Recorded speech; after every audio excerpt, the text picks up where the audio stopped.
you think back to January, you remember we sort of had a problem which took a look at, it just gave you like a bit of a graph. It's a function, and we're talking about inverses. What's the inverse of that function look like? And we drew this line to y equals x, and the inverse just ends up being that line flipped over this line. And that's graphically how we can think of an inverse. Well, let's talk about the inverse logarithm, the graphs of logarithms. And indeed, they're going to be the graphs, inverses of the graphs of exponents. So I'm going to quickly write graph y equals 2 to the x here. I'm sorry, 2 to the power of x. So what does that look like? Well, when x equals 0, anything to the 0th power equals 1. So that goes to the point 0, 1. When x equals 1, this is 2 to the 1, which is 2. Goes through that point. When x equals 2, this is 2 to the 2, which is 4. 1, 2, 3, 4. And 3 is going to give you 8, so that's going to increase pretty quickly. If we have x equals a minus 1, 2 to the minus 1, which equals a half. 2 to the minus 2 is 1 over 2 to the 2, 1 over 2 to the 4th. So this ends up looking like this. And it approaches the x-axis asymptotically. Easy for me to say. Okay, so I'm going to write out these values that I just did. Let's see, I did them.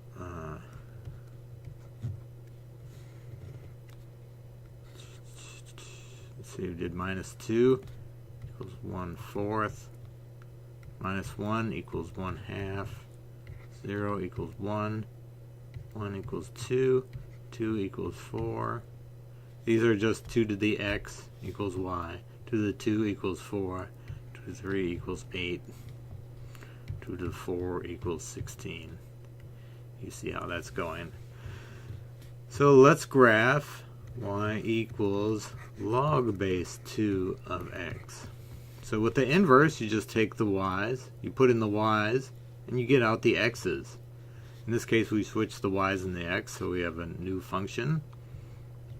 But we'll find out that this one, so for this one, let's write our x's and y's. They're going to be just what we found here, just inverted.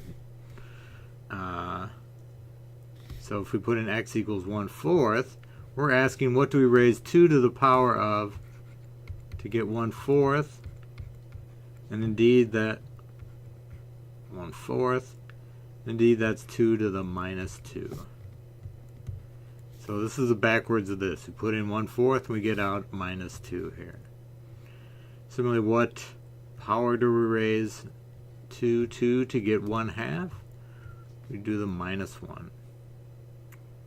To get 1,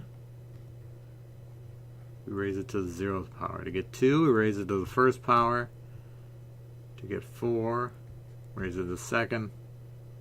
To get 8, we raise it to the 3rd. So here are our points for our logarithmic function. We go through the point 1, 0. All right. And in fact, all logarithmic functions will go through the point 1, 0.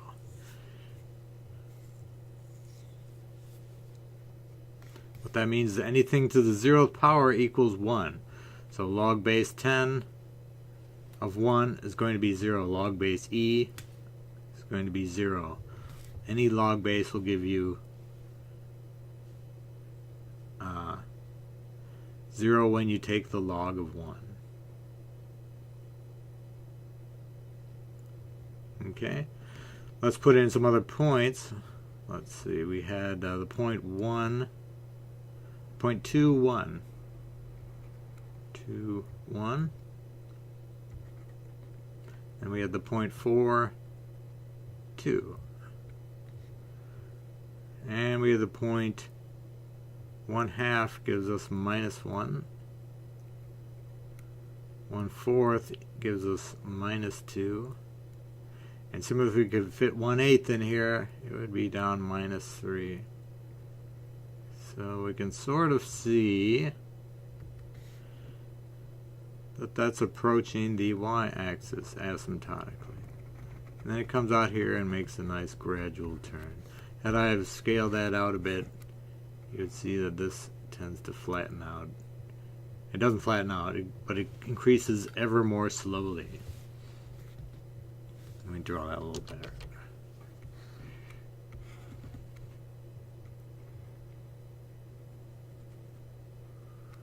Okay, so that's what an logarithmic function looks like graphed. And you can see that this is just the inverse of this function if we flip it through this line. If we drew a line and we just flipped this graph over, we would get this function. And that's how we do an inverse. The y's become the x's and the x's become the y. This ends up being flipped over. Okay, that's really all there is to graphing these. You can think about, I don't want to make this too messy. Suppose we had y equals 10 to the x. Well, let's see, that's also going to go through the point 0, 1. But when x equals 1, this is going to be not 2, but it's going to be 10. And then when x equals 3, it's going to be 100. So it's going to increase much more quickly. Also, when x equals -1, instead of being 1/2, this is going to be 1/10. This is not going to be a pretty graph. But it's going to end up looking, it's going to be a lot more steep. But it's going to come down through the point 0, 1. And then it's going to go to the asymptote a lot more quickly than 2 to the x. Similarly, the log base 10 flattens out a lot faster and also approaches the asymptote a lot more quickly. But again, going through the point 1, 0. Okay, so this red curve down here is going to be y equals log x. Eventually we will only talk about y equals e to the x and y equals natural log of x.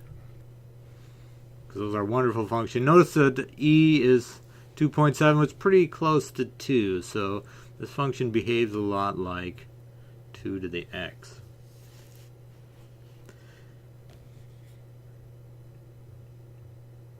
Okay, that's really all there is to graphing these.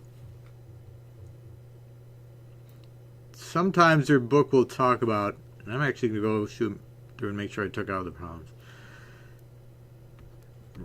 Sometimes it talks about raising like 1/2 to the x, which is something you should know.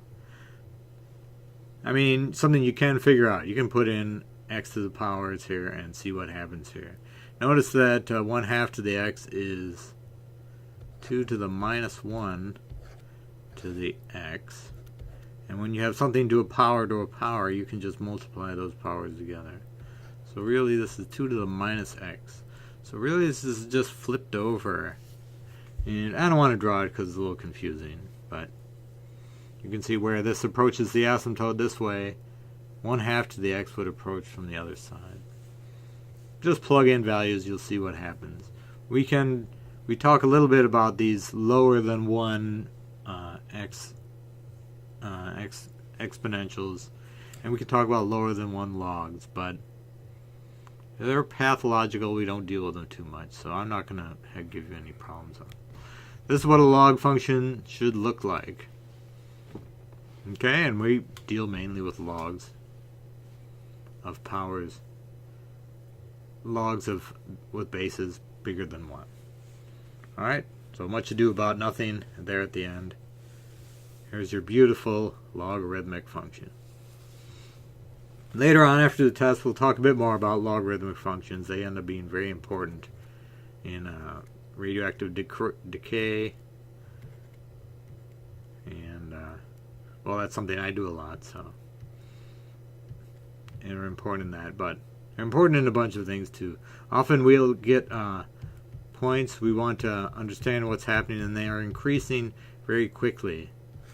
And if we try to graph them, we get a messy graph that looks like a bunch of points, and then it goes up like this. This is something we'll want to take and graph the log of. Because then sometimes you get a straight line function. So, logarithms figure in very importantly in a lot of analytical and what's the word I'm looking for? A lot of fields where you're taking a lot of data and you have you don't have an equation to fit to, but you want to see what that data is doing. We end up taking the log of things a lot. Okay? Graphs of logarithmic functions.